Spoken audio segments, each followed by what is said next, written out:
Is the Gen Z anti or pro-Duterte? The mainstream media is selling a myth.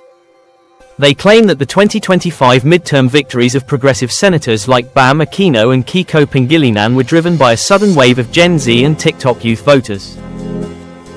But the cold data tells a completely different story.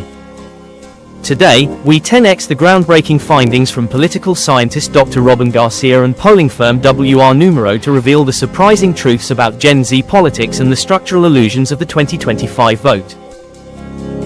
First, the homogenous youth myth is officially busted. Mainstream analysts treat Gen Z as a monolithic block of progressive activists. But WR Numero's qualitative research shows that Gen Z voters are hyper-focused on raw material interests.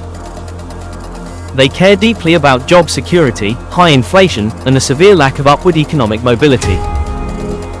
Because they recognize systemic economic constraints, they do not view the fracture of the Marcos-Duterte Unity tandem as petty political theater. They view it as a direct threat to the economic stability and developmental continuity they desperately need to survive. Second, the factional partisanship matrix. When you strip away the social media noise and look at actual aggregate support metrics, the stark reality emerges. The pro-Duterte base sits firmly at 30% across all demographics.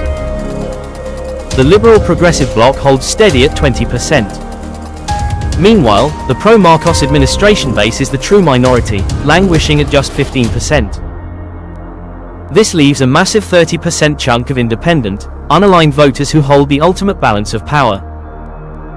The blueprint reveals that the dominant political baseline in the Philippines is still overwhelmingly anchored in the populist right. Third, the Gen Z numbers track with the Duterte base. Look closely at the youth demographic breakdown within WR Numero's post-election data. If a national election were held today, a staggering 31 to 40% of Gen Z and youth voters openly identify as pro-Duterte. The belief that the youth bloc organically belongs to the progressive left is a dangerous delusion born from wishful thinking. In fact, if the youth vote truly decided the 2025 Senate race, candidates like Bongo and Bato Dela Rosa benefited far more from their support than the progressive slate. The youth vote is an ala-carte menu, not a progressive monolith. Want to continue with the rest? Click the related video button below to see the whole 10x summary. Stay dangerous.